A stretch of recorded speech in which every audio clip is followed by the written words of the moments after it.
Okay, I'm here in the kitchen with Richard Wilson, my daddy, and what are we doing today, Dad? We're making gumbo, seafood gumbo. Okay, so you've got all of your ingredients out, ready to go. Everything's chopped, thanks to Heather.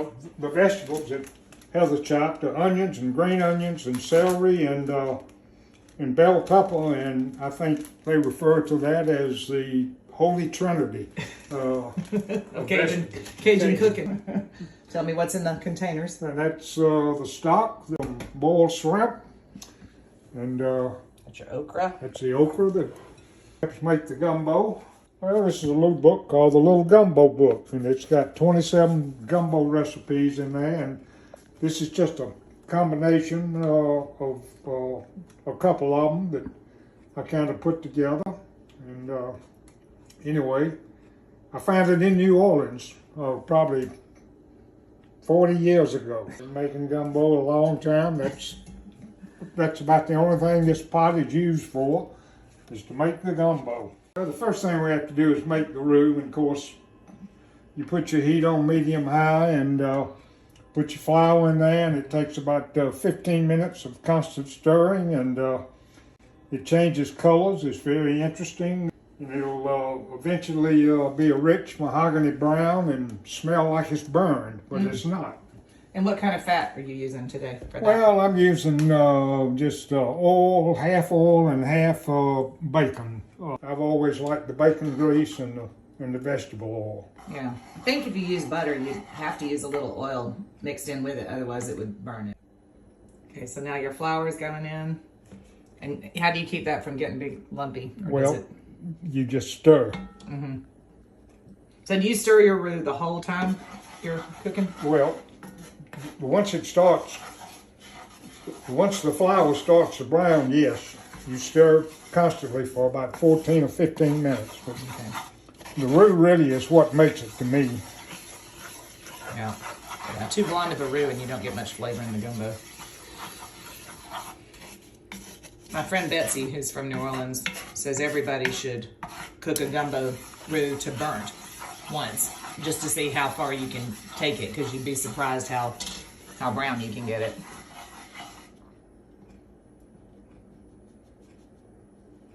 So you think that'll take about 15 minutes then to get it to the right color? Okay. When it changes color, you can see we started out, it was white. It's now kind of gone to a beige color, and then it'll eventually go brown, and then it'll get mahogany. You think the roux is where you want it. You dump the vegetables in, and that stops the cooking of the roux immediately. Mm. What other stuff do you put in your seafood gumbo besides tomatoes and vegetables and the roux? Well, I have tried. I basically use those shrimp and crab meat and andouille sausage. And after you throw the okra in, the okra will really break down, and it looks like you cook it, and it looks like melted Nestle Crunch chocolate balls when it breaks down. I have put oysters on them, but you can't freeze it with the oysters on them. But I just normally use the shrimp and the crab meat and the sausage. Oh, you could add the oysters, when you reheated it, if you wanted to put a few in there. Now, how's it looking now? Has it gotten much darker? Well, it's gotten a little darker. It's a slow process.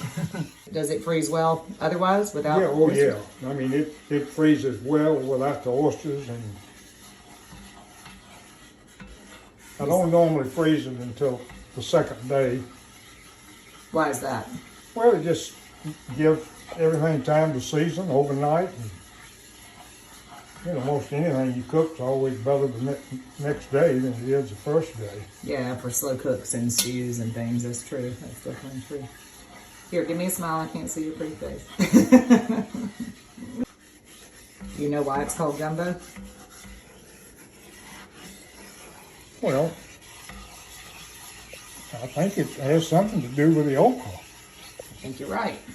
I think I read in the Little Gumbo book, surprisingly enough, the African word for okra is kingumbo, which was shortened to gumbo. Okra is actually an African vegetable that was most likely brought over to the South by slaves who were brought here with the seeds Same with collard greens and a few other things that are endemic in the South. What's happening now? Well, it's changing color. It's going to start turning brown here pretty quick, and then it's going to go to a mahogany color, and you just have to keep stirring so it doesn't burn. I can start to smell it now. Yeah, you can start to smell it. And everybody in the house starts yelling, "You're burning it, you're burning it." You're close to being where you need to be. Ooh, you can smell it now. Yep, it's beginning to smell now. It's going. It's, you know, kind of getting a brown color to it. That's good. That's looking nice. Right. We're getting close. Real dark now. Look at that. That's the color you're looking for. Melted chocolate. Mahogany pecan. Okay, it's getting that mahogany color now, so we're getting close. You just don't stop stirring, because if you do, you're going to burn. It's going to burn quick. You're better than me. I'd be worried now. Getting dark. Smell Okay, we're getting ready to dump the vegetables in here and stop this cooking. All right. You want me to do that, or you can do it? You can do it.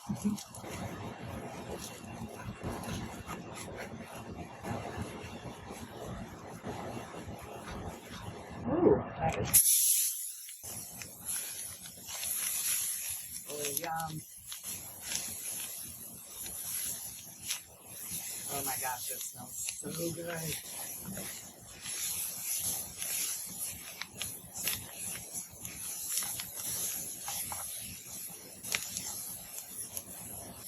So how long do you cook the vegetables now that you got them in the roux? Well, now that you need to cook these for about 2 minutes. Just to soften them up?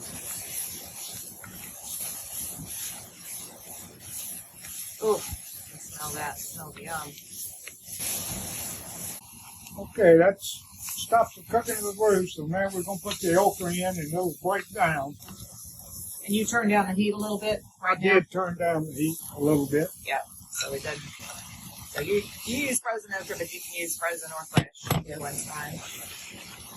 Frozen okra is not widely available outside the South, I don't think. But fresh okra is in Australia, can be found in Asian markets and starting to break down and get good. He shows the goo there. Okra's starting to break down and look like goo. See those strings? Show us that it's low. So you can see the strings it's making. Yeah, there you go. That's what thickens up the gumbo. You cook that for a couple of minutes? Actually, we cook this for about 15 minutes. Oh, really? That long? Okay. Till it all breaks down? Yeah. Okay. On a And lower you don't heat. have to you don't have to stir this constantly either. It says to stir it occasionally. Well, you're on a lower heat now, too. Yeah, so we're you're on not lower heat, and I just continue to stir a little bit until the heat drops down. Yeah. I much prefer cooking on gas when I'm doing something like this because you can control the heat quicker. Yeah. Well, you know what? Good cook never blames his tools. Well, I guess that says a lot about me. No. Blaming the tools. No, you're a good cook. Okay, so we've been about 4 or 5 minutes. It's starting to thicken and become more of a base for the stew. Ooh. Making me hungry. All right, so we just threw the garlic in there so it wouldn't burn at the end. We had a bit of liquid in the pot for that. And then, how long has this been going now? Well, this has been going about 12 minutes. You cook it about 15. Okay. So we're about ready to put the stock and the seasonings, and then we let it simmer for an hour before we add the seafood and sausage. Yeah, so your okra is mostly broken down, but not completely. Still have a few pieces in there. It's thickening, but you still have a few big pieces you'll eat when that's what makes it so tasty. Looking good, Richard. All right, so next, what you adding next? Well, we're going to add the stock and the tomatoes and the seasoning, and then let it simmer for an hour. And you said it calls for a pound of tomatoes, or that's about 500 grams metric, or just under. And but you use 2 cans, 2 400-gram, or 14.5 ounce cans, and you pour a little bit of the liquid off.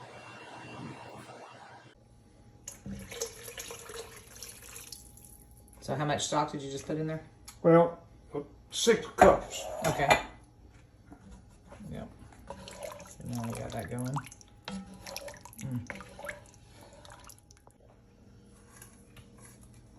Tomatoes next. 1 whole can with liquid. It's a 400-gram can. And then I'm going to pour a little bit of this liquid off. And just use the tomato flesh. Yeah. And why do you use the petite cut?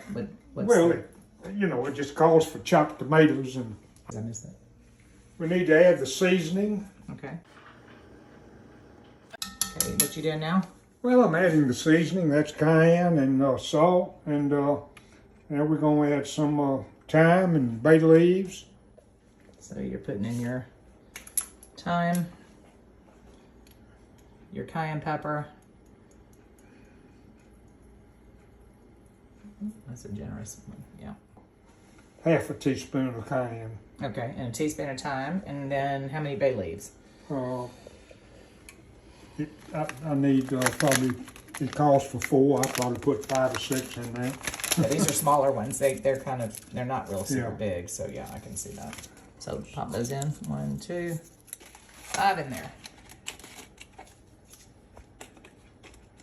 And then about how much Tony Cachers you put in there? Just a good sprinkle. It's just like a chef. You don't really. You just put it in there till it tastes good. Put it in there till it tastes good. Well, we bring it to almost a boil, and then we let it simmer for an hour now. Okay. Okay, so how long has it been cooking? About an hour? Well, it's been cooking about 45, 50 minutes. I'm adding the shrimp and the crab meat and the sausage to it now for the last 15 or 20 minutes of cooking. Okay, so you put in 2 cans of the lump crab meat. This is the claw meat. And we got a packet of shrimp in there. And well, there's 2 pounds of shrimp. Yeah. This is the andouille sausage. It's a sausage. It's a Cajun sausage. So anyway, it's kind of a New Orleans, Louisiana thing. But they're not real spicy, but they do have some spices on them. Okay. So how much of that you put in there? Well, I'm going to let this cook, and then I may end up adding a little more, or I may just leave it like it is, because some people don't like sausage. Also add salt. It adds a good bit of salt, so you got to keep an eye on the salt levels. All right, folks, here we are. This is it, the finished product. And the real taste comes right now.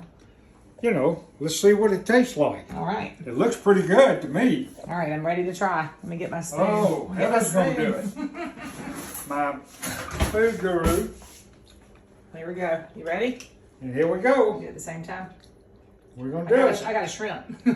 Well, that's okay. It's seafood. All right, good. Okay. You've outdone yourself. Really It good. was really good. Really good gumbo. Good job, Daddy. Oh. Great. Well, Yeah. I knew you learned to cook from somebody.